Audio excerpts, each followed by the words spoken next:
permet d'agir et de faire de bonnes choses. Parce que pourquoi nous avons parlé de ça? Nous avons vu le cas d'Abel et de Caïn. L'un a agi par la foi.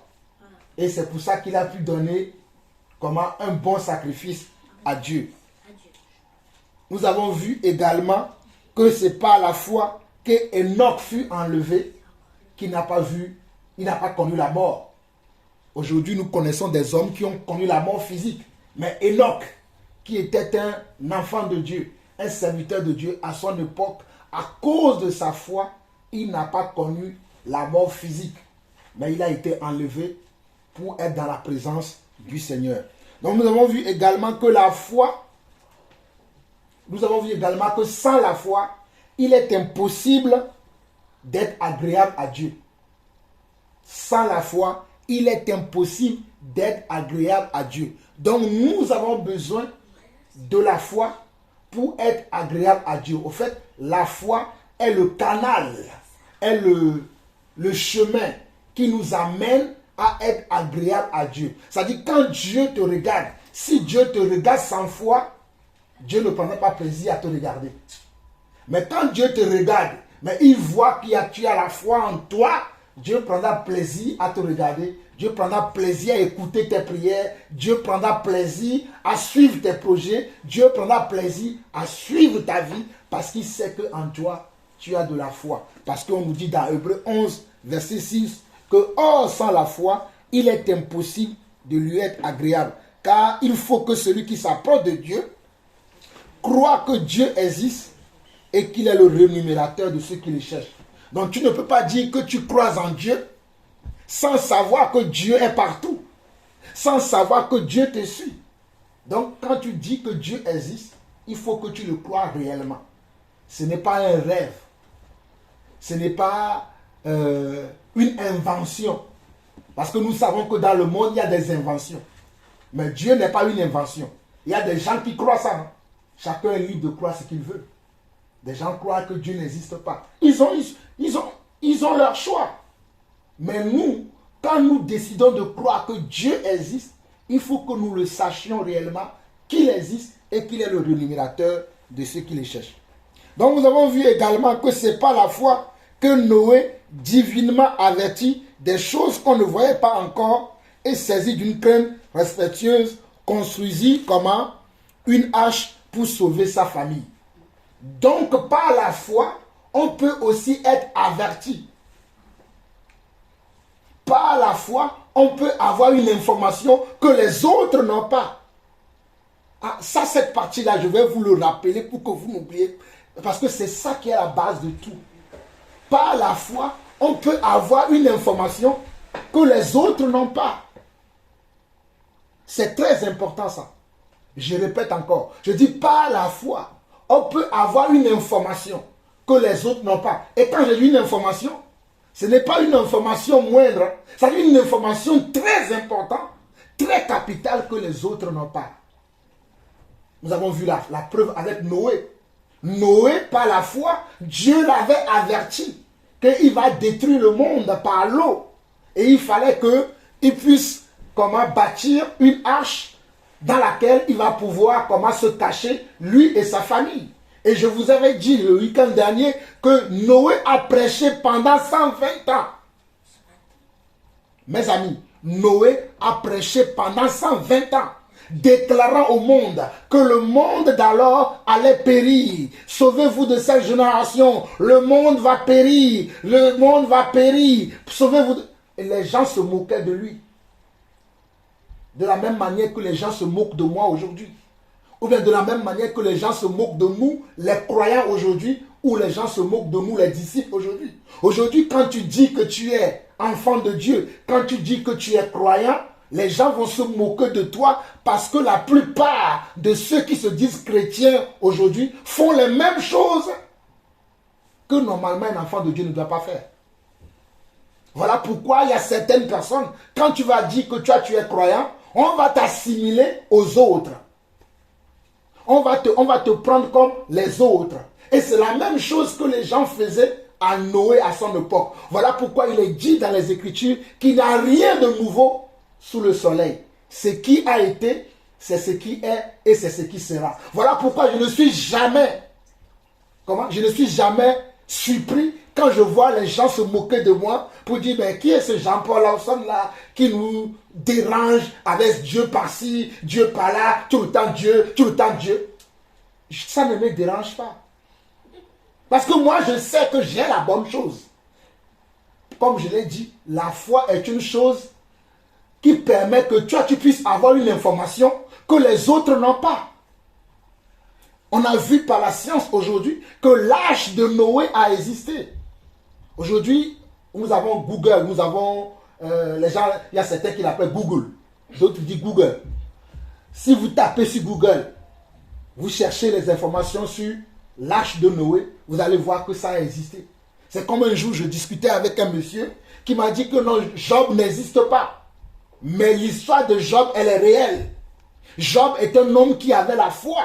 Job est un homme qui craignait Dieu, qui vivait une vie qui était différente des hommes de son époque. Est-ce que vous vous rendez compte? Job avait une vie qui était différente des hommes de son époque. Comme aujourd'hui aussi, Dieu nous demande à nous aussi d'avoir une vie qui est différente des hommes de notre époque. Parce qu'à notre époque, aujourd'hui, le mal est appelé bien et le bien est appelé mal. Mais celui qui a la foi ne doit pas vivre comme le monde vit. Voilà pourquoi, si je continue dans les choses que nous avons déjà vues, au verset 8 d'Hébreux chapitre 11, Hébreux 11 verset 8, on nous dit, c'est par la foi qu'Abraham, lors de sa vocation, obéit et partit pour un lieu qu'il devait recevoir en héritage et qu'il partit sans savoir où il allait. Donc par la foi aussi, nous avons une vocation. Ma vocation n'est pas la vocation de mon voisin. J'aime bien mon voisin. Si mon voisin vient sonner chez moi et dit, voisin, j'ai besoin du sel, je lui donnerai du sel. Mon voisin, j'ai besoin de l'eau, je lui donnerai de l'eau. Mais mon voisin et moi, nous n'avons pas la même vocation. À moins qu'il soit un enfant de Dieu et qu'il ait la foi comme moi j'ai la foi. Parce que Dieu ne répond qu'à la foi. Dieu ne répond qu'à la foi. Voilà pourquoi lorsque Dieu est venu dans la personne de Yeshua, Hamashiach, Jésus-Christ sur la terre, quand les gens venaient le voir avec leurs problèmes, Jésus leur répondait, ou Dieu leur répondait, qu'il te soit fait selon ta foi. Qu'il te soit fait selon ta foi. Donc, j'ai fait un petit rappel pour toutes ces choses-là. Et la dernière fois, nous nous sommes arrêtés au verset 12. Est-ce que je mens? Alors, on s'est arrêté au verset 12. Donc, nous allons continuer du verset 13. Vous savez que nous avançons par 6 versets. Donc, nous allons voir du verset 13 jusqu'au verset 12. Puis 6, ça fait 18. Et nous allons nous arrêter au verset 18 encore cet après-midi.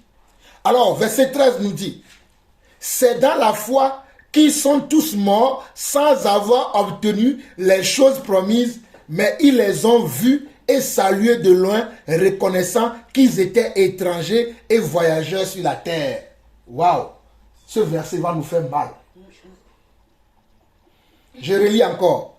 Hébreux 11, verset 13 nous dit, c'est dans la foi qu'ils sont tous morts sans avoir obtenu les choses promises, mais ils les ont vus et salués de loin, reconnaissant qu'ils étaient étrangers et voyageurs sur la terre. Donc, quand on a la foi, on peut mourir. Quand on a la foi, on peut avoir des échecs. Ah, des échecs? Ah oui, oui, oui. Quand on a la foi, on peut avoir des échecs. D'ailleurs, quand nous allons arriver vers le verset 36, vous allez voir que beaucoup sont morts sans avoir obtenu ce qui leur avait été promis. Mais cela ne veut pas dire qu'ils ont échoué. Parce que la foi n'échoue jamais. Oh, j'ai le Dieu qui n'échoue jamais. J'ai le Dieu qui n'échoue jamais. Moi, j'ai le Dieu qui n'échoue jamais, n'échoue jamais, n'échoue jamais. Vous voyez, nous, notre Dieu n'échoue jamais. Par la foi, on ne peut jamais échouer. Mais par la foi, on peut avoir des échecs. Parce que Dieu prépare pour nous quelque chose de meilleur. C'est dans ces circonstances-là que Dieu permet des fois que nous ayons quelques pertes, que nous ayons quelques irrégularités dans notre vie. Mais cela ne doit pas nous inquiéter. Cela ne doit pas nous pousser à comment? À abandonner la foi. Parce qu'on nous dit dans un autre passage d'Hébreu, je crois que c'est Hébreu 10, le verset 26 qui dit que certains, ils ont abandonné la foi. Ils se sont retirés. Je vais lire ça rapidement pour dire exactement ce que le verset dit. Hébreu 10, vous n'avez pas besoin de l'ouvrir. Hébreu 10, le verset 35 dit, n'abandonnez donc pas votre assurance, à laquelle est attachée une grande rémunération. Car vous avez besoin de persévérance, verset 36, afin qu'après avoir accompli la volonté de Dieu, vous obteniez ce qui vous est promis. Encore un peu de temps, celui qui doit venir viendra et il ne tardera pas. Et mon juste vivra par la foi. Écoutez bien, Hébreu 10, verset 38, et mon juste vivra par la foi. Mais s'il se retire, mon âme ne prend pas plaisir en lui. Nous ne sommes pas de ceux qui se retirent pour se perdre, mais de ceux qui ont la foi pour sauver leur âme. Donc la foi est le chemin qui nous aide à sauver notre âme. La foi est le canal par lequel nous pouvons gagner notre âme. Nous pouvons gagner dans cette vie. Il y a certaines batailles que nous aurons dans cette vie. Si nous n'avons pas la foi, nous n'allons pas passer au-delà de ces batailles-là. Il y a certains problèmes, certaines situations que nous allons rencontrer. Si nous n'avons pas la foi, nous ne pourrons pas les dominer. Mais nous devons savoir également, selon le verset 13 d'Hébreu 11, que c'est dans la foi qu'ils sont morts. Ça veut dire que tu peux être dans la foi. Ce n'est pas parce que tu meurs que cela veut dire que tu n'as pas la foi. Parce que tu dois mourir, mais mourir en quoi? Dans la foi. Il y a des gens qui meurent sans la foi. Voilà pourquoi pour nous qui sommes les sauvés, pour nous qui sommes les croyants, nous savons qu'au son de la trompette, les morts dans la foi ressusciteront en premier. Et nous les vivants qui serons restés pour l'avènement du Seigneur, ensemble avec les morts dans la foi qui se sont ressuscités en premier, nous allons tous aller à la rencontre de notre Seigneur qui vient chercher son Église. Mais donc nous ne comprenons pas le verset 13 que on peut avoir la foi mais être dans les difficultés. Ah, j'ai prié quand même pour le match, mais on a perdu le match.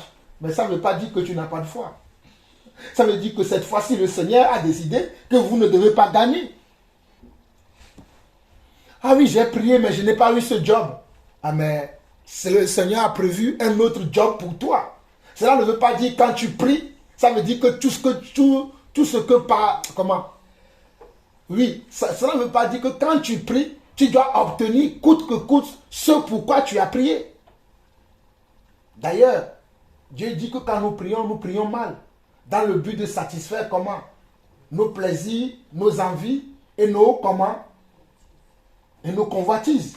Donc toi, tu peux, dans ta tête, tu peux te dire que cette prière que je fais, c'est la bonne. Mais Dieu va juger, il va dire, la prière de ma fille Elisheva là, moi je sens qu'il y a un peu de convoitise dedans. Donc je ne les ose pas. Mais cela ne veut pas dire que tu n'as pas de foi. Comprenons bien le verset 13. Hein. On nous dit au verset 13, c'est dans la foi qu'ils sont tous morts sans avoir obtenu les choses promises. Mais ils les ont vus comment? Ils les ont vus et salués de loin, reconnaissant qu'ils étaient étrangers et voyageurs sur la terre. C'est là où beaucoup d'entre nous avons des difficultés. Nous ne voulons pas être des étrangers ou des étrangères ou des voyageurs ou voyageuses sur la terre. Nous voulons montrer aux yeux du monde que la terre nous appartient. Mais la terre ne nous appartient pas. Puisque ce qui nous appartient, c'est qui le sait?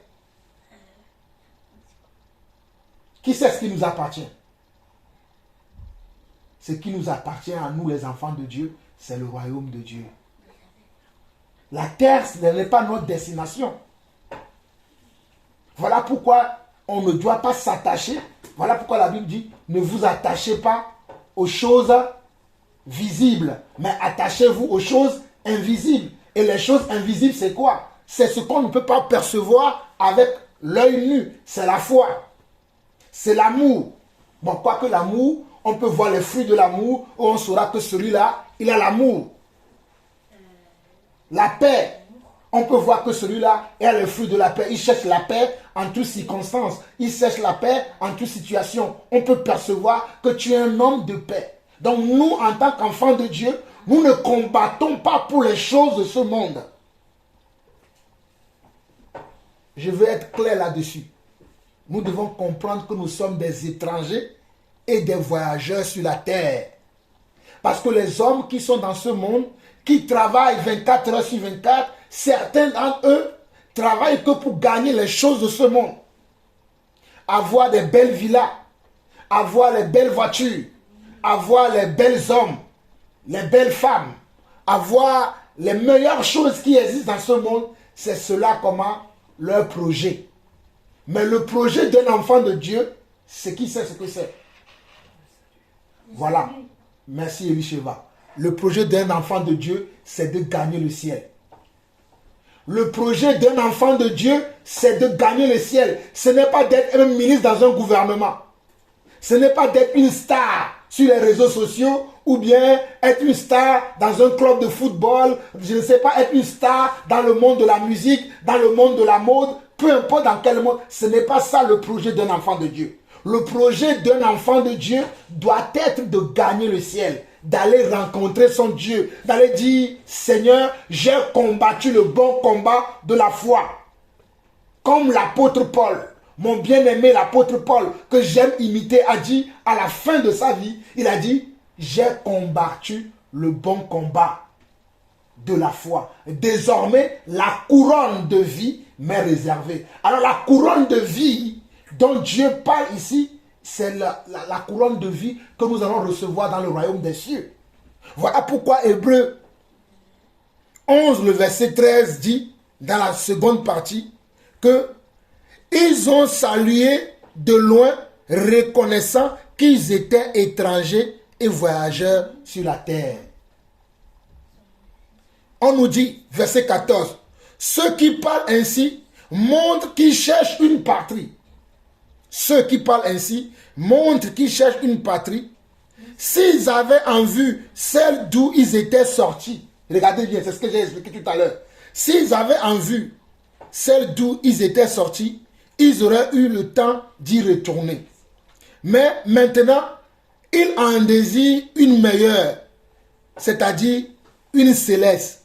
C'est pourquoi Dieu n'a pas honte d'être appelé leur Dieu, car il leur a préparé une cité.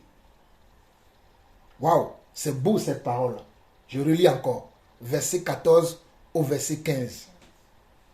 Ceux qui parlent ainsi, c'est-à-dire ceux qui se reconnaissent, qui sont étrangers, voyageurs sur la terre, et que il peut leur arriver de ne pas obtenir certaines choses pendant qu'ils vivent sur la terre. On nous dit au verset 14 jusqu'au verset 18, on nous dit, ceux qui parlent ainsi, c'est-à-dire ceux qui ont ce comportement, ceux qui ont cette attitude, ceux qui ont cette carapace-là, qui n'ont pas crainte de vivre cette chose-là, on nous dit que ceux qui parlent ainsi montrent qu'ils cherchent une patrie. Montrent qu'ils sont dans la recherche de quelque chose. La Bible appelle une patrie. Et il dit, s'ils avaient en vue celle d'où ils étaient sortis, ils auraient eu le temps d'y retourner. Donc ça nous fait comprendre que les gens là n'ont pas pour en vue la cité d'où ils sont sortis. C'est-à-dire nous tous, nous sommes nés dans le monde. Hein. Certains sont nés à la maison, d'autres sont nés dans les hôpitaux, d'autres sont nés dans les dispensaires, d'autres sont nés dans la brousse. Mais toujours est-il que toutes ces naissances-là sont faites comment? Dans le monde. Et beaucoup de ces personnes-là, puisqu'ils sont nés dans le monde, ils veulent gagner les choses qui sont dans ce monde-là. Mais on nous dit ici, la suite nous dit au verset 16 de Hébreux 11, mais maintenant, ils désirent une meilleure, c'est-à-dire une céleste. C'est pourquoi Dieu n'a pas honte d'être appelé leur Dieu, car il leur a préparé une cité. Donc nous comprenons par ces passages-là que celui qui vit par la foi ne s'attache pas aux choses de ce monde. N'est pas pour finalité de gagner la terre. Il peut t'arriver de perdre les choses de cette terre. Il peut t'arriver que tu puisses même avoir la mort. Mais tu sais qu'il y a une meilleure cité qui t'attend. Tu sais qu'il y a une meilleure cité que Dieu a préparée pour toi. Voilà pourquoi lorsque notre frère Étienne fut lapidé dans Actes chapitre 7, il regardait le ciel. Et la parole déclare que lorsqu'il regardait le ciel, il a vu comment le Seigneur Yeshua Mashiach assis sur son trône. Et qu'est-ce qu'il a dit? Il a dit, Seigneur, pardonne-leur car ils ne savent pas ce qu'ils font. Pendant que les gens le lapidaient, lui, il voyait la chose qui lui avait été promise. Et quand il voyait cette chose-là, il était comment? Il était dans la... Comment? Ah, il était dans une prière demandant pardon à ceux qui le tuaient. Ceux qui le tuaient pensaient qu'il le faisait du mal. Mais ils sont en train de l'aider comment? À rentrer comment? Dans son appel, dans sa vocation. Parce que notre vocation à nous les enfants de Dieu, c'est de rentrer dans le royaume que Dieu a préparé pour nous. Voilà pourquoi on nous dit ici au verset 4, verset 16, même maintenant, il en désire une meilleure, c'est-à-dire une céleste. C'est pourquoi Dieu n'a pas honte d'être appelé leur Dieu, car il leur a préparé une cité. Verset 17 au verset 18, où nous allons nous arrêter, on nous dit, c'est par la foi qu'Abraham offrit Isaac lorsqu'il fut mis à l'épreuve et qu'il offrit son fils unique, lui qui avait reçu les promesses et qu'il avait été dit, en Isaac, tu auras une postérité appelée de ton nom. Je ne sais pas si nous comprenons ici, parce que c'est très important que nous comprenions le verset 17 et le verset 18 qui dit, c'est pas la foi. Bon, nous allons aller jusqu'au verset 20 pour que nous puissions saisir vraiment ce qui se passe ici. Normalement, nous devons nous arrêter au verset 18. Mais nous allons aller jusqu'au verset 20 pour que vous puissiez vraiment saisir quelle est la pensée de Dieu quant à ce qui concerne la foi, quant à ce qui concerne ce que Dieu fait dans notre vie. On nous dit au verset 17 jusqu'au verset 20, on nous dit c'est pas la foi qu'Abraham offrit Isaac lorsqu'il fut mis à l'épreuve et qu'il offrit son fils unique, lui qui avait reçu les promesses et qui avait été dit, en Isaac tu auras une postérité appelée de ton nom. Il pensait que Dieu est puissant même pour ressusciter les morts. Aussi il retrouva son fils et qui est une préfiguration. C'est pas la foi qu'Isaac bénit Jacob. Bon, on peut s'arrêter même au verset 19. Parce que le verset 20 parle d'Isaac. On peut s'arrêter au verset 19. Parce que le verset 19 explique pourquoi Abraham a eu ce comportement, cette attitude-là. Si je m'arrêtais au verset 18, c'est comme si c'est pas complet le verset. Donc il fallait que j'avance. Donc c'est pour ça que j'ai avancé un peu pour que vous puissiez comprendre. Donc je relis encore du verset 17 au verset 19. On nous dit, c'est pas la foi qu'Abraham offrit Isaac lorsqu'il fut mis à l'épreuve et qu'il offrit son fils unique, lui qui avait reçu les promesses et à qui il avait été dit, en Isaac, tu auras une postérité appelée de ton nom. Il pensait. Dans la pensée d'Abraham, je vais expliquer, je sais que vous connaissez l'histoire d'Abraham, mais je vais expliquer encore une dernière fois. Abraham était un homme qui n'avait pas d'enfant.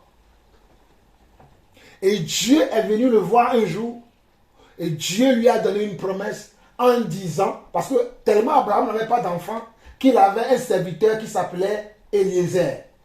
Et Abraham, à un moment de sa vie, voulait léguer tous ses biens à Eliezer. Et Dieu l'en avait dissuadé.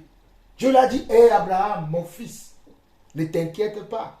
Ne va pas à la besogne. Ne donne pas tous tes biens à Eliezer. Car moi qui suis ton Dieu, je permettrai que tu auras aussi ta propre descendance. Tu auras un enfant qui sera issu de tes propres riens.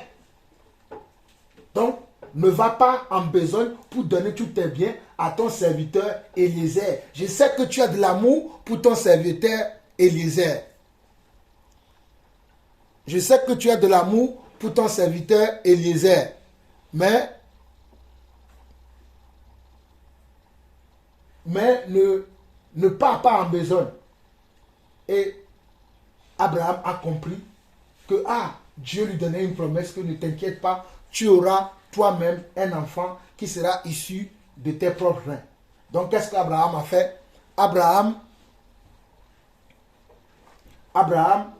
a entendu la voix de Dieu. Il a dit, ok, je ne vais pas donner mes biens à Élisée, je vais attendre que la promesse que Dieu m'a donnée s'accomplisse. Maintenant, cette promesse va s'accomplir à un temps.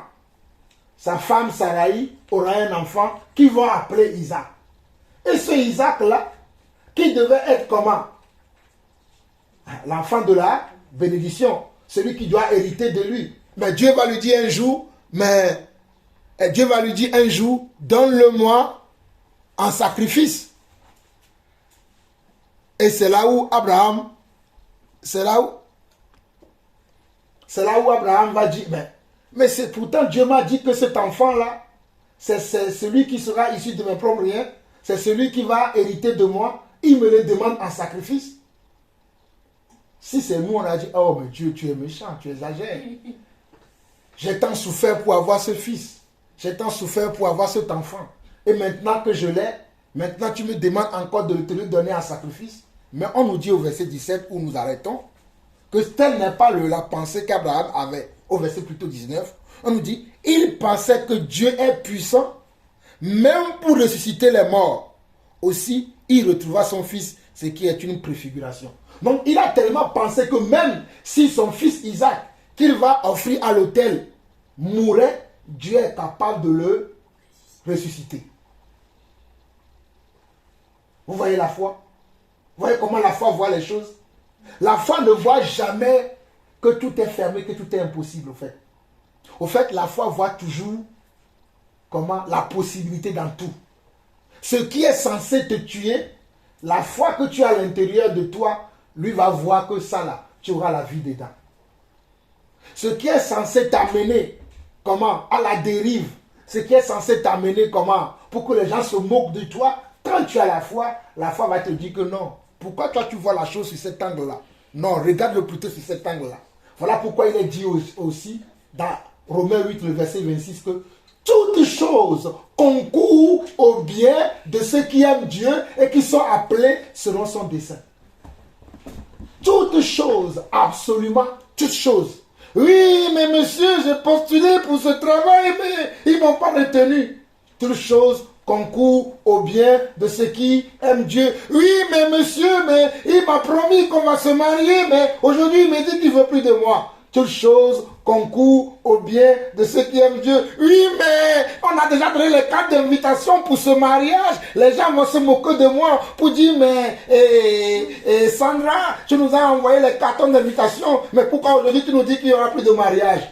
Toutes choses concourent au bien de ceux qui aiment Dieu. Parce que Dieu sait que peut-être pour toi, en rentrant dans ce mariage, tu vas rencontrer des difficultés que tu ne pourras pas supporter, qui pourront même faire que tu puisses perdre la foi. Et comme Dieu lui voit les choses que tu ne vois pas, il dira non, c'est mieux que ce mariage-là soit annulé.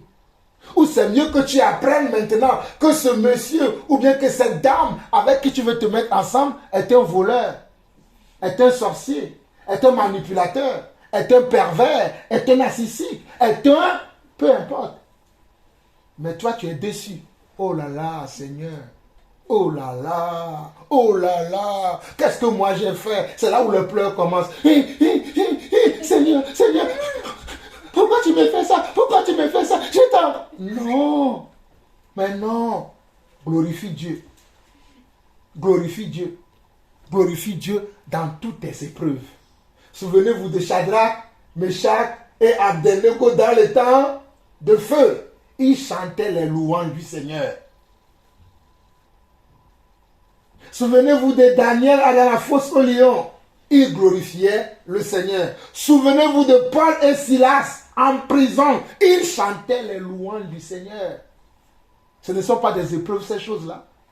Pourtant, Dieu leur avait dit non, que s'ils boivent un breuvage mortel, cela ne leur ferait pas du mal, non?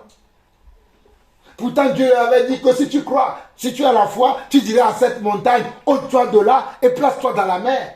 Mais ces personnes-là, dans certaines difficultés, ou bien en face de certaines difficultés, ils se sont retrouvés seuls, comme si Dieu n'était plus avec eux. Devant certaines situations, ils se sont retrouvés only, single, comme si Dieu les avait oubliés. Mais la Bible dit que c'est parce que Dieu a quelque chose de meilleur prévu pour eux. Et dans le cas d'espèces que nous voyons aujourd'hui, on voit que Abraham se disait en lui-même que si Dieu lui-même qui m'a donné cet enfant me le redemande encore en sacrifice, c'est qu'il est capable comment de lui redonner la vie. Ressusciter veut dire redonner la vie. Donc je peux le lui offrir. Voilà pourquoi la Bible dit, qu'as-tu que tu n'as pas reçu? Et si tu l'as reçu, pourquoi te glorifies-tu? Qu'as-tu? Qu'avons-nous que nous n'avons pas reçu? Je bénis Dieu. J'ai une meilleure épouse. J'ai une très belle femme. Mais c'est Dieu qui me l'a donnée. Je ne peux pas m'enorgueillir pour dire, Seigneur, si le Seigneur me dit aujourd'hui, donne-moi ta femme. Je vais dire, oh, mais Seigneur, c'est quand même ma femme. Si je te donne là, je vais rester seul. Elle ne m'appartient pas. Elle est d'abord la fille de Dieu avant d'être ma femme. Dieu peut dire, j'ai besoin de ta femme dans telle chose. Mais Seigneur, moi aussi j'ai besoin d'elle. Qui doit passer en priorité? C'est Dieu. Voilà pourquoi beaucoup de gens ont des difficultés aujourd'hui. Ils se disent qu'ils sont des chrétiens, ils se disent qu'ils sont des enfants de Dieu, ils se disent qu'ils vont à l'église, mais ils ne comprennent pas ce que c'est que la foi. La foi, ça veut dire que tu vas être en face d'une contrariété. Mais quel sera comment ton comportement, ton attitude en face de cette contrariété-là? Aujourd'hui, comme je vous ai dit, les gens sont trop faciles à accuser Dieu. Ah mais Dieu, tu m'as donné ce travail, j'ai fait que 2 mois, on m'a licencié. Mais tu auras un meilleur poste. Je suis bien placé pour vous dire ça. Combien de fois on ne m'a pas licencié ou bien on m'a promis des choses et après, le jour arrive, on me dit non, mais finalement, tu n'es même pas dans l'entreprise. Mais on m'a fait miroiter quand on voulait me donner des choses. Mais je n'ai jamais baissé les bras. Mon épouse, elle peut vous témoigner ça. Je n'ai jamais baissé les bras. C'est vrai que ça me donne un coup. Je me dis, ah, j'ai commencé à dire que peut-être je vais gagner 2000 euros, 3000 euros là-bas. Aujourd'hui, ils me disent que je ne suis plus là-bas. Comment je vais faire? Ça fausse tous mes calculs. Mais je dis toujours, Dieu pourvoira. Oh, Dieu pourvoira. Dieu pourvoira. Voilà pourquoi j'aime chanter. I have a God who never fail. I have a God who never fail. I have a God who never fail. Who never fail. Who never fail. Forevermore. C'est-à-dire, moi j'ai un Dieu qui n'échoue jamais. Aujourd'hui, les gens, lorsqu'ils sont en face d'une difficulté, comme je disais tout à l'heure, vous rigolez. Peut-être ça ne vous parle pas. Mais il y a des gens qui ils se sont vus, se sont rencontrés. Ah, j'ai rencontré mon mari. Oh là là, Aline, tu ne sais pas la nouvelle. Oh, ce monsieur-là, il est trop gentil. Il a toutes les qualités. Il a tous les dons. C'est comme si Dieu avait vu mon cœur en m'envoyant cet homme. C'est lui que j'avais toujours rêvé. Mais entre-temps, le même monsieur pour lequel, ou bien la même femme, sur lequel tu as misé tout ce que tu as, Dieu te dit que non, finalement, tu ne vas plus te marier avec cette personne. Ou bien cette personne-là même te dit, finalement, il ne se marie plus avec toi. Et toi, tu commences à pleurnicher. Seigneur, 40 ans de vie. C'est quand Dieu peut tout. Je reconnais que tu peux tout. Et que rien n'était... Vous connaissez la chanson là, non? Oui. Je reconnais que tu peux tout. Et que rien n'était impossible. Seigneur, ta gloire. Seigneur, fais-moi voir ta gloire. ta gloire, Jésus. Seigneur, fais-moi voir ta gloire. Donc reconnaissez que lorsque vous êtes en face d'une difficulté, c'est parce que le Seigneur veut vous faire voir comment sa gloire. Lorsque nous sommes en face d'une difficulté, c'est parce que le Seigneur veut nous faire voir sa gloire. Comme le cantique là que nous chantons bien. Et je vous assure, les mêmes enfants de Dieu qui chantent ce cantique là, je reconnais que tu veux tout. Mais quand ils sont en face de la difficulté, ils oublient que le Seigneur peut leur faire voir sa gloire. Waouh! N'oubliez jamais. Oh les amis, n'oubliez jamais que Dieu va vous laisser tomber. Il ne nous a pas sauvés pour nous laisser tomber. Il ne nous a pas sauvés. Même si ça arrivait que Dieu te laisse tomber et que tu deviens la risée de tout le monde, c'est pour un but. Nous avons la preuve avec Job. Job était devenu la risée de ses amis. Il accusait même. C'est parce que tu as péché que tu te retrouves dans cette situation. Mais la fin de Job n'a-t-il pas été comment? Meilleur que comment? Que son début. Voilà pourquoi on dit que la fin d'une chose vaut mieux que son commencement. La fin d'une chose vaut mieux que son commencement. Que quelqu'un dise avec moi, la fin de ma vie sera mieux que mon aujourd'hui, sera mieux que mon passé. Moi, je le sais. Voilà pourquoi les gens qui se moquent de moi aujourd'hui, moi, je ne les calcule pas. Parce que je sais que la fin de ma vie sera mieux que ce qu'ils voient aujourd'hui. Aujourd'hui, ils peuvent rire de moi. Aujourd'hui, ils peuvent se moquer de moi. Aujourd'hui, ils peuvent dire que je ne vale rien. Ce n'est pas grave. On verra la fin. Voilà pourquoi dans le monde, il y a un dicton qui dit c'est la fin qui justifie les moyens. Tout le monde utilise un moyen aujourd'hui pour avoir tout ce qu'il veut. Il y a des gens qui vont voir un marabout pour avoir un mariage. Toi, tu as prié pour ton mariage. Et du jour au lendemain, on dit ah, plus de mariage. Et tu te plains. Ta vie n'est pas plus mieux que le mariage. Ta vie est mieux que le mariage. Tu préfères aller dans ce mariage-là, que tu sois maltraité, que tu sois comment torturé. Tu préfères aller dans ce travail-là et que tu sois comment la risée de tous tes collègues. Celui qu'on envoie faire les choses que tout le monde ne peut pas faire. C'est-à-dire, on ne t'embauche pas selon tes compétences, selon comment tes connaissances, selon tes expériences, mais on t'embauche juste pour que tu puisses faire, comme disent ma mère, le travail des subalternes.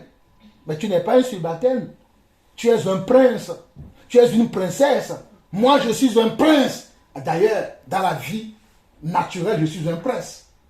Je suis un Lawson qui vient du royaume de Lawson. Mais maintenant, je viens d'un autre royaume qui est plus excellent que le royaume de Lawson. Waouh, quelle grâce! Voilà pourquoi je comprends Abraham, qui avait une vocation. Voilà pourquoi il a quitté la maison de son père.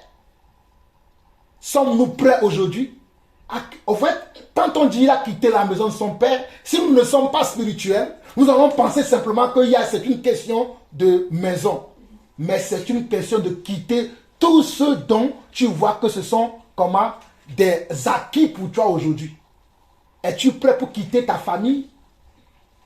Es-tu prêt pour quitter cet homme qui te maltraite, cette femme qui te maltraite? Es-tu prêt pour quitter ce travail dans lequel on ne te respecte pas? Es-tu prêt pour même quitter le club là dans lequel tu joues, on ne te respecte pas?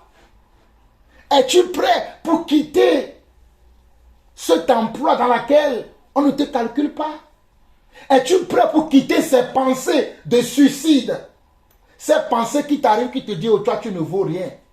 Tu vas finir comme ton père, le nerveux là, le soulard là. Tu vas finir comme ta mère, qui a eu 10 enfants avec 10 pères.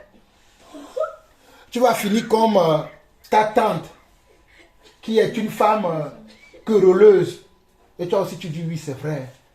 Oui, parce que je vois ma cousine là, finalement elle est comme ça. Je vois mon cousin là, et finalement elle est comme ça. Et toi aussi, tu commences à nourrir ces pensées.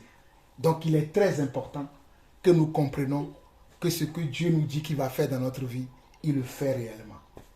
Alors mes amis, ne doutons pas, gardons la foi, persévérons, soyons comme Abraham qui en face d'une difficulté n'a pas vu l'impossibilité, mais il a vu plutôt l'autre face. Il a vu plutôt l'autre côté. Vous savez que nous chantons souvent. Il n'a pas dit que tu coulerais, il n'a pas dit que tu semblerais, il a dit. Allons de l'autre bord, passons de l'autre bord. Il n'a pas dit que tu coulerais, il n'a pas dit que tu semblerais, il a dit. Allons de l'autre côté, passons de l'autre côté. Si la mer se déchaîne, si le vent souffle fort, si la vague t'entraîne, n'aie pas peur de la mort. Si la vague t'entraîne, n'aie pas peur de la mort. Il n'a pas dit que tu coulerais, il n'a pas dit que tu semblerais, il a dit. Allons de l'autre côté, passons de l'autre côté, allons de l'autre rive, passons de l'autre rive. Oui, si la mer se déchaîne, si la vent souffle fort, si la barque t'entraîne, n'aie pas peur de la mort. Si la vague t'entraîne, n'aie pas peur de la mort. Il n'a pas dit que tu coulerais, il n'a pas dit que tu semblerais, il a dit. Allons de l'autre côté, passons de l'autre côté. Oui, allons de l'autre bord, passons de l'autre bord. Oui, si la mer se déchaîne, si le vent souffle fort, si la barque t'entraîne, n'aie pas peur de la mort. Si la barque t'entraîne, n'aie pas peur de la mort. Il n'a pas dit que tu coulerais, il n'a pas dit que tu semblerais, il a dit. Allons de l'autre bord, passons de l'autre bord. Allons de l'autre bord, passons de l'autre bord, allons de l'autre bord. Oh mes amis, est-ce qu'on peut passer de l'autre bord? Est-ce qu'on peut être prêt pour passer de l'autre bord? Pour finir, je vais chanter un dernier cantique. Vous savez que j'aime beaucoup les cantiques. Ne craignez pas pour votre corps.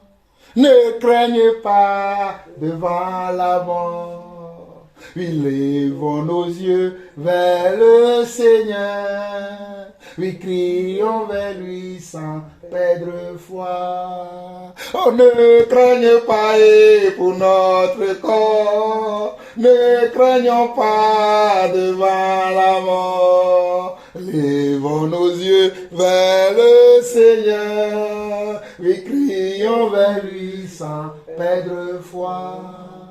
Oui, ne craignons pas pour notre corps. Ne craignons pas devant la mort. Levons nos yeux vers le Seigneur. Crions vers lui sans perdre foi.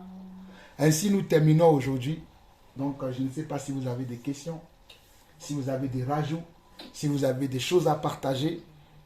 Nous sommes encore dans le temps. La parole est maintenant à vous, mes chers frères et sœurs. Je vous aime. Oui, je t'écoute, Sarah. Moi, j'ai été contente de chanter des cantiques, tout ça. Je veux dire que je vous aime. Je suis papa et maman. Merci, Sarah.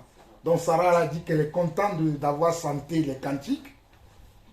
Donc c'est bien, c'est ce qu'elle a retenu, les cantiques. Ah bah oui, ces cantiques parlent de la foi. C'est vrai qu'elle est petite, Sarah. Elle est toute jeune, elle est encore petite. Mais au moins, elle a été contente d'avoir chanté les cantiques. Et pour vous, les grands gaillards, les grandes femmes, là, vous avez pensé quoi? Comme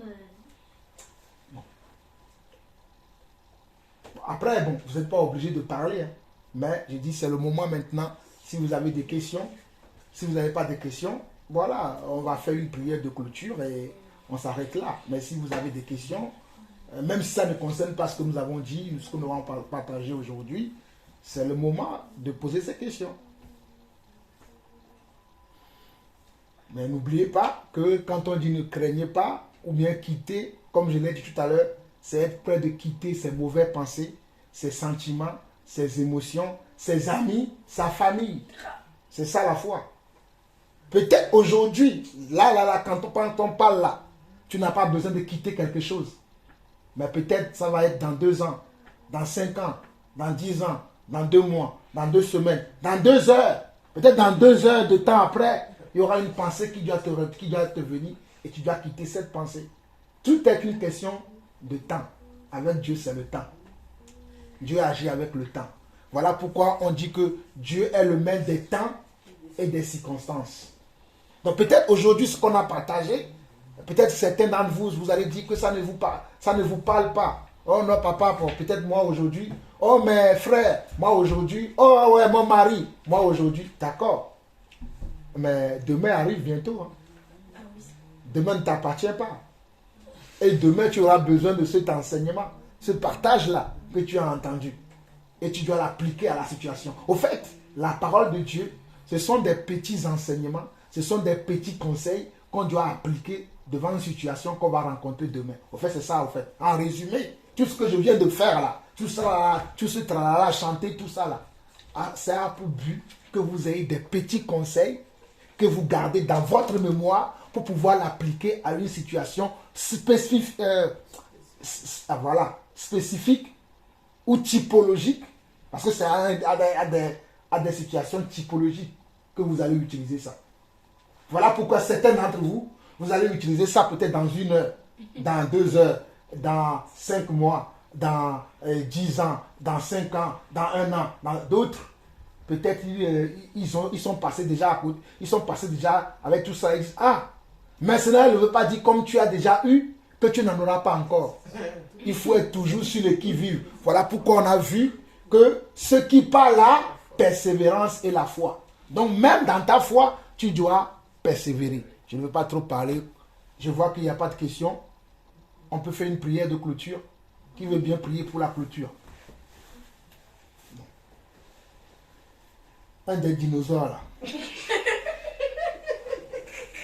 Oui, il faut qu'un des dinosaures fasse la clôture. Voilà, David, écoutons David. David veut nous dire un truc.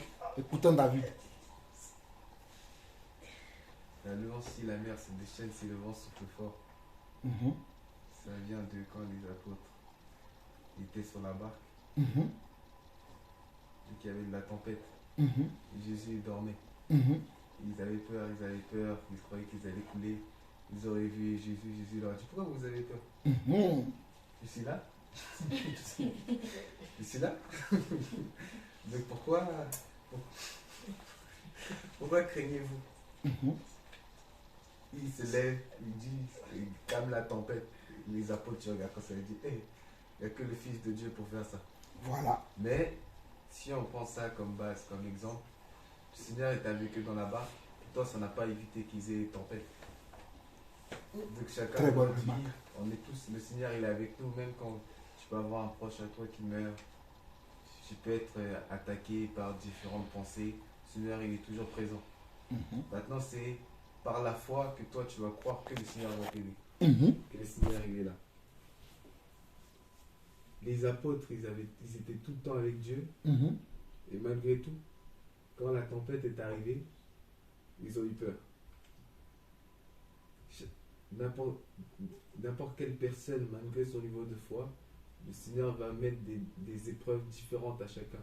Mhm. Ces épreuves-là, elles peuvent être ressembler à des montagnes pour d'autres. D'autres, ça va être un petit caillou. Mais c'est l'épreuve que toi, tu vas devoir subir pour arriver où le Seigneur veut t'amener. C'est ce que je veux dire. Amen. Non, ce que David a dit, c'est très important. Je récapitule. David a dit que, selon comme Sarah, Sarah a dit qu'il a aimé les cantiques. David, lui, dit que le cantique de... Bon, il n'a pas dit. Ou bien passons... Le titre, mais c'est le titre de ce cantique, c'est passons de l'autre côté. Ce cantique-là dans lequel on chante, il n'a pas dit que tu coulerais, tu coulerais. David nous fait remarquer que, au fait, ce cantique-là a été construit ou bien a été créé sur l'histoire de Jésus et les apôtres dans la barque. Jésus et les apôtres dans la barque, Jésus était avec eux. Mais lui, il dormait parce que Jésus était un peu fatigué, il s'est assoupi. Et pendant qu'ils étaient dans la barque, il y avait des vents violents qui tapaient la barque. Il y avait les vagues fortes qui arrivaient et l'eau rentrait même dans la barque. Et les apôtres ont commencé à dire, nous allons couler. Nous allons couler. Et d'un seul coup, Jésus se réveille. Et comme David l'a dit, Jésus se réveille et dit, pourquoi avez-vous peur? Puisque la consigne que Jésus leur avait donnée en prenant la barque, c'est que prenons la barque, allons de l'autre côté, allons de l'autre rive. C'était ça la consigne. C'était ça l'objectif. C'était ça la mission. Mais sur cette mission, il y avait des dangers qu'eux, ils n'avaient pas vus, mais que Jésus, lui, l'avait vu. Puisque c'est lui qui donne les missions. C'est lui qui donne tout. Donc, lui, il avait vu qu'il y avait ces dangers-là et il savait comment vaincre ces dangers, comment passer outre de ces dangers. Mais les apôtres, eux, ils n'avaient pas vu. Donc, étant avec le maître des maîtres dans la barque, et que la barque a commencé à être agitée de gauche à droite, ça et là, par les flots de la mer, par les vents violents, par les vagues, ils ont commencé à avoir peur et ils ont commencé à se dire, mais notre vie est finie. Et Jésus va se réveiller et va dire, pourquoi avez-vous peur? Ce que David a dit est très important. Au fait, la foi n'a pas peur. Moi, si je retiens quelque chose de ce que David a dit, David veut nous faire comprendre que la foi n'a pas peur. Parce que tu peux avoir des circonstances dans lesquelles tu peux être effrayé. Parce que nous sommes des hommes. Mais qu'est-ce que tu dois faire? Puisque Jésus n'a pas dit, Jésus ne leur a pas dit, pourquoi vous êtes effrayés? Il a dit, pourquoi avez-vous peur? Parce que quand l'effrayement vient, c'est toi qui dois le chasser parce que tu as la foi et tu sais que Dieu t'a dit. Bon, dans cette histoire que David a relatée, c'est qu'il doit passer de l'autre côté. Parce qu'il passait, vous savez que Jésus allait de village en village, prêchant la bonne nouvelle. Donc, ils étaient à une ville et je crois qu'ils étaient quand ils étaient à Bethsaïda où ils devaient aller dans une autre ville. Bon, je ne sais pas si c'est vraiment ça, parce qu'on n'a pas lu le passage qui parle vraiment de ça pour savoir la situation. Mais on connaît en globalité l'histoire et que c'est qu'ils devaient quitter un point A pour aller à un point B en prenant une barque. Sauf que la barque roule sur quoi? Il roule sur la mer. Et sur la mer, il y a des flots, il y a des vagues, il y a des vents impétueux. Mais les disciples ont pris peur. Donc, en d'autres mots, David veut nous enseigner aussi ce soir que nous ne devons pas avoir peur des situations que nous rencontrons. Quand il y a une situation, ça veut dire qu'il y a également une solution. Chaque situation a également comment une solution. Chaque problème a comment sa solution. Chaque énigme a comment sa réponse. Il n'y a pas d'énigme qui n'a pas de réponse. Chaque énigme a également comment sa réponse.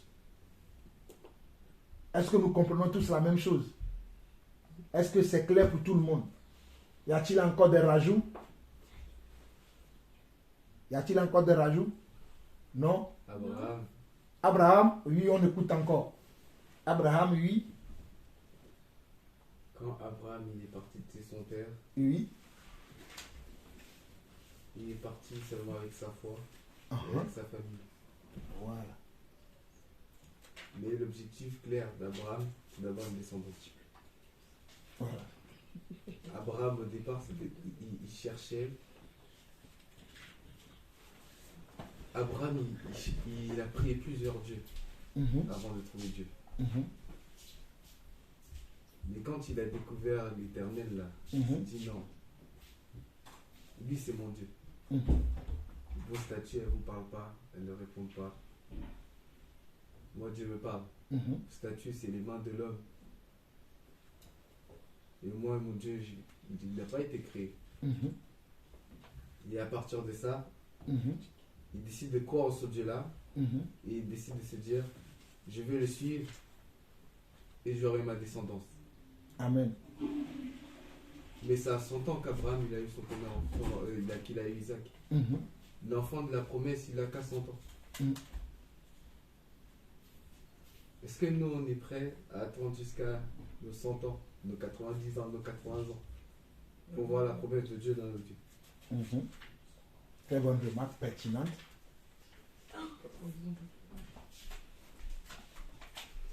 Abraham, il a toujours marché avec sa foi. Mhm. Aujourd'hui, quand nous allons à un endroit d'un point A à un point B, on a le GPS, on a nos cartes. Mhm. Lui, Abraham, il allait d'un point A à un point B sans rien. Mm.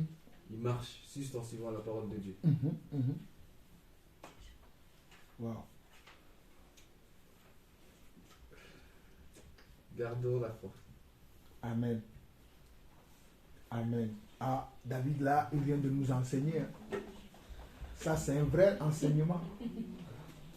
C'est facile de dire j'ai la foi quand tu vas. Au fait, ce que David vient de dire, que c'est facile de dire j'ai la foi quand tu vas bien. C'est facile de dire j'ai la foi quand tu roules. C'est facile de dire j'ai la foi quand tout ce que tu fais te réussit. C'est facile de dire j'ai la foi quand tout le monde te comprend. Mais quand tout le monde ne te comprendra, quand tout le monde ne te comprendra pas, auras-tu toujours la foi?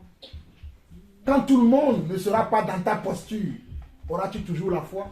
Parce que David a si bien remarqué que Abraham, avant de quitter la maison de son père, il avait eu l'expérience déjà avec d'autres dieux que priaient ses ancêtres, que priait son père Nacor ou Terah, je ne sais plus quoi. Terah. Tu vois? Abraham a eu... Donc ça veut dire également que est-ce que nous sommes prêts? Parce que parfois, nous, Dieu va nous faire passer d'un point A à un point B en famille. Parce qu'il fallait qu'Abraham parte. Et quand il devait partir avec sa femme, Sarah. Et comme David il est parti en famille. Parfois, nous devons quitter un endroit en famille.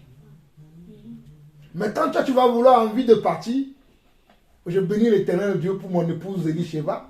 Quand on a voulu quitter le système d'église là, où les gens font de bêtises aujourd'hui là, à l'époque, quand on avait voulu quitter l'église, je disais à mon épouse, je vais partir. Elle a dit, oh mon frère, on a tous nos amis là-bas, on s'était mariés dans cette assemblée, mais on va la quitter comme ça. J'ai dit, ma soeur, cette église là, cette église n'est pas dans la volonté de Dieu. Regarde, ils font des choses comme s'ils étaient des gens qui ne connaissent pas la parole de Dieu. Il m'a dit, mais c'est justement ça, l'amour support tout ça. Il dit, non, est-ce que c'est une entreprise? Il m'a dit, ah, quand j'ai sorti le mot là, c'est que c'est une entreprise là. Ça lui a parlé, il a dit, c'est vrai, tu as raison. C'est dans une entreprise que même si les choses ne vont pas, tu es obligé de rester parce que c'est une entreprise, ce n'est pas toi qui l'as dit. Tu as un contrat, tu restes. Mais dans la parole de Dieu, Dieu nous dit que ne participez pas aux œuvres infructueuses des ténèbres, mais plutôt qu'on allait les. Il dit que si quelqu'un vient à vous, il n'amène pas cette doctrine-là, ne lui dites même pas salut. Mais aujourd'hui, tu vas voir les gens, oh Dieu est amour, Dieu est amour. Dieu est amour et vous êtes dans la chorale, vous faites n'importe quoi. Dieu est amour et vous donnez des prophéties mensongères. Dieu est amour et vous volez les offrandes et les dîmes des fidèles. Dieu est amour et vous êtes là, vous faites des choses qui n'ont rien à voir avec Dieu. Donc parfois, Dieu peut te dire, quitte un endroit. Mais est-ce que tu seras prêt pour quitter l'endroit là? Est-ce que tu vas accepter comme David l'a dit? Ouais, je crois que David nous a donné dans quelle direction on doit prier. La direction dans laquelle on doit prier, parce que je disais qu'il veut prier. La direction dans laquelle on doit prier, Dieu merci, David nous l'a donné. C'est que Dieu nous donne la capacité d'être prêt à quitter tous les endroits où nous devons quitter, à quitter toutes les choses que nous devons quitter. Ça peut être un ami, hein. Ça peut être aussi un vice caché que tu as à l'intérieur de toi. Ça peut être un péché. Ça peut être une iniquité qui est cachée au fin fond de toi. Ça peut être une attitude que tu as. Parce que dans le cas d'espèce dont David nous a exemptés, David a dit que Abraham, dans la maison de son père, priait d'autres dieux avant. Mais quand Dieu lui avait dit de quitter, il dit, nous, à notre époque, aujourd'hui dans le monde, d'ailleurs, dans ma voiture, il y a un GPS qui est intégré. Si je ne prends pas le GPS de la voiture, je prends le GPS de mon téléphone. Nous avons Google Maps, nous avons Waze, nous avons Jean Michelin, nous avons plein de choses. Mais Abraham, lui, à cette époque-là, il n'avait même pas de carte. Parce qu'à l'époque, maman peut vous dire ça, à l'époque où il n'y avait même pas de carte, à l'époque où il n'y avait pas de GPS, quand nous voyagions, ben, je prenais des cartes. Oui, vous pouvez demander à votre mère. Ma mère était là, c'est elle qui regardait la carte, elle va me dire, tourne à gauche, tourne à droite. Aujourd'hui, que ce soit elle et moi, bon, on a des GPS dans nos voitures, on roule tout seul. Mais moi, je me rappelle quand le GPS, il n'y en avait pas, à cette époque-là, ben, ma mère peut vous dire, on avait des cartes. Mais à l'époque d'Abraham, il n'y avait même pas de cartes. Mais cet homme a su quitter la maison de son père, allant dans un lieu où il ne connaît pas, ne sachant pas qui sont les gens qui vivent dans ces endroits où il va aller. Comment est-ce qu'ils vont le recevoir? Il ne s'en doutait pas. Il suivait simplement Dieu. Donc je crois que David vous a donné, comme je l'ai dit, la manière dont nous devons prier pour que Dieu nous donne vraiment le cœur d'être prêt si Dieu nous incite, si Dieu nous convainc de pouvoir quitter certaines choses, de pouvoir, ça peut être des habitudes, hein. Ça peut être un caractère que nous avons, ça peut être une façon de faire, une façon d'agir aussi que nous avons, que Dieu nous dit de quitter, mais on ne veut pas quitter parce que voilà, on est à l'aise dedans. Mais ne soyons pas à l'aise, soyons bousculés. Dieu est le Dieu qui bouscule. C'est-à-dire pour avoir, au fait, la foi est le chemin que Dieu a préparé pour nous bousculer, pour que nous puissions entrer comment dans notre destinée. La foi bouscule, au fait. La foi te bouscule dans tes perceptions, dans tes façons de voir les choses, afin de t'amener à là où tu dois arriver. J'ai beaucoup parlé parce que trop parler aussi, c'est pas bon. Parce que la Bible dit que celui qui parle trop, Il ne va pas de péché. voilà. Donc c'est bon, on va écouter et on va prier. Selon la direction que le Seigneur nous a permis d'avoir par notre frère David. Éternel notre Dieu, nous te bénissons encore pour ce moment que tu as rendu disponible, afin que nous puissions avoir ce moment de partage, ce moment d'enseignement, ce moment d'exhortation. Merci Seigneur Dieu de nous avoir parlé, de nous avoir enseigné, de nous avoir recadré, de nous avoir éduqués, parce que nous manquons d'éducation, nous manquons de cadre et de recadrage, mais tu es venu aujourd'hui par ta parole, nous recadrer Seigneur Dieu, par l'enseignement, par l'exhortation. Voilà pourquoi il est écrit dans le livre de Proverbes, tu dis mon fils, ne refuse pas l'enseignement de ta mère, ni de ton père. Papa, tu es venu par la bouche de nos frères et sœurs, surtout de nos frères qui nous ont parlé aujourd'hui, d'un enseignement que nous devons retenir. C'est que nous devons être prêts, papa, à quitter, Seigneur Dieu, les choses que nous avons encore dans nos vies, qui ne glorifient pas ton nom, qui ne fait pas de nous des dignes fils et des dignes filles du royaume de Dieu. Ô Père éternel, nous te demandons pardon, papa. Nous te demandons pardon, Seigneur Dieu, pour toutes ces lacunes, pour toutes ces portes ouvertes que nous avons encore en nous. Mais maintenant, comme nous savons que par la prière, tu peux nous aider et nous exaucer, nous te demandons maintenant de nous donner un cœur dur pour pouvoir, Seigneur Dieu, refuser de se compromettre, refuser de s'enlacer dans les choses qui ne glorifient pas ton nom. D'être prêt, papa, également, à quitter, Seigneur Dieu, les endroits où tu n'y es pas, à quitter les choses qui ne te glorifient pas, à quitter les moyens, les connaissances que nous avons. Certains même, ce sont des connaissances, ce sont des pratiques que nous avons à l'intérieur de nous qui ne glorifient pas ton nom. Seigneur, que cette pratique que j'ai, cette pensée que j'ai, cette compréhension que j'ai, cette façon de voir que j'ai, cette appréhension que j'ai, mais qui n'est pas digne de toi. Oh Seigneur, je me rappelle selon tes écritures, lorsque Pierre a dit, ne va pas mourir à la croix, tu as su lui dire, arrière de moi Satan. Seigneur, que nous aussi, nous puissions dire à toutes les occasions, à toutes les situations qui peuvent être une embuscade ou bien une barrière dans notre vie pour pouvoir rentrer dans notre destinée, pour pouvoir rentrer dans notre vocation, pour pouvoir faire la mission pour laquelle tu nous as engagés dans ton royaume, que nous puissions, Seigneur, dire non, Papa, à toutes ces situations. Que nous puissions avoir la clairvoyance, la présence de l'Esprit Saint en nous, de pouvoir dire non à toutes ces choses qui ne glorifient pas ton nom. Je dis non, Seigneur Dieu, à la manipulation. Je dis non, Seigneur Dieu, à la sédition qui est dans le monde et qui sévit actuellement, même les chrétiens, Papa. Seigneur, je dis non, Seigneur Dieu, à la convoitise. Je dis non à l'orgueil de la vie. Je dis non à la convoitise des yeux. Je dis non aux mauvaises pensées.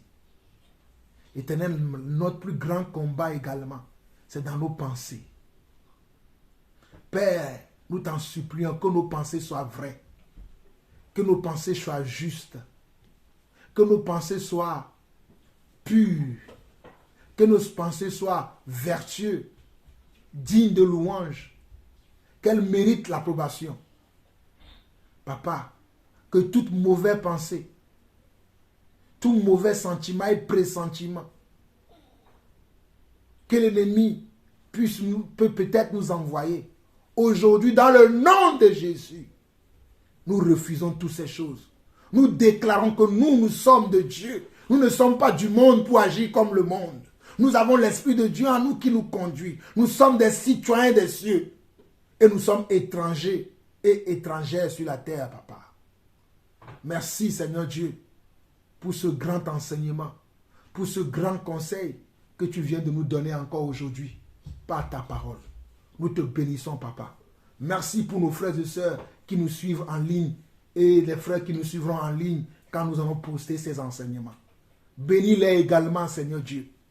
Veille sur eux également, Seigneur Dieu. Veille sur les familles, Papa. Si peut-être dans ce que nous avons enseigné, nous n'avons pas approfondi, Seigneur Dieu, toi-même tu peux approfondir encore avec eux, Papa. Montre-leur des situations, montre-leur des choses, Papa, que nous, peut-être, nous n'avons pas partagé pendant ce moment de partage. Mais toi qui es le vrai enseignant, le grand enseignant, le chef apôtre, montre-leur tout ce dont ils ont besoin afin de marcher tous les jours dans leur vie comme toi tu le veux, Papa. Reçois la gloire, l'honneur et la puissance pour des siècles, au nom de Jésus-Christ. Ainsi nous avons prié. Amen. Amen. Amen. Soyez bénis. Soyez bénis. Dans la maison de mon Père, alléluia, oh, il a la joie, oh, alléluia, oh.